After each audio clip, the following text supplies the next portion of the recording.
উপজেলায় মানে ফুল চাষি বলতে একজনই আছেন, সেটা সাইদুল ইসলাম টুটুল, যিনি কয়েক বছর যাবত ধরে কিন্তু ফুল চাষ করেন। ফুলের প্রতি ভালোবাসা থেকেই কিন্তু ফুল চাষে উনি আগ্রহী হয়েছেন। সাথে আরেকজন ছিলেন, উনি পরবর্তীতে সবজি চারা উৎপাদনের সাথে জড়িত হয়ে গেছেন। তো আমি বেশ কয়েকবার তার এই ফুল বাগানে গিয়েছি, ফুল চাষ দেখেছি, এবং আমাদের যে মাঠ পর্যায়ে উপসর কৃষি কর্মকর্তা রয়েছেন, ফুলের কোনো সমস্যা হলে উনি তাদের কাছে পরামর্শ নিয়েই কিন্তু চাষাবাদ করছেন। যেহেতু আমার জানা মধ্যে চাপাই নবাবগঞ্জের একমাত্র ফুল চাষি, এবং আমি তাকে ফুল উদ্যোক্তা হিসাবে আমি মনে করি।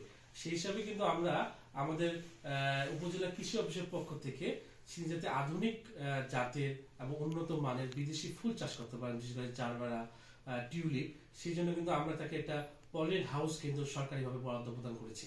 আমরা ইতিমধ্যে হয়তো দেখতে পাবেন যে সেখানে কিন্তু জারবেরা ফুলের চারা অলরেডি রোপণ হয়েছে, এবং টিউলিপ রোপণ করার কথা ছিল, হয়তো এটা সময়ের মধ্যে আসেনি, কিন্তু এটা বিদেশ থেকে আনতে হয়। এই কারণে হয়তো সামনের বছর উনি টিউলিপ চাষ করবেন বলে উনি আমাদের কাছে বলেছেন।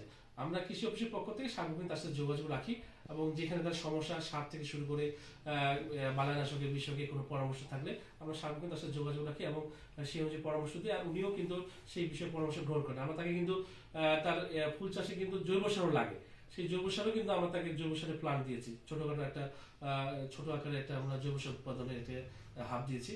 সেখান থেকে জৈব সার উৎপাদন করে তার জমিতে কিন্তু জৈব সার ব্যবহার করছেন। আর যদি বনাঞ্চল অঞ্চলের কথা বলি, কিন্তু বনাঞ্চল অঞ্চলের মধ্যেই পড়ে, লেয়ার অনেক নিচে তিনি ফুল চাষ করছেন। আমার মনে হয় যে ফুল চাষের জন্য উপযুক্ত বলাই যাবে যে বনাঞ্চল অঞ্চলকে, যেহেতু তিনি সফল হয়েছেন, তার মানে হচ্ছিল যেটা ফুল চাষের জন্য উপযোগী একটি প্ল্যাটফর্ম হতে পারে।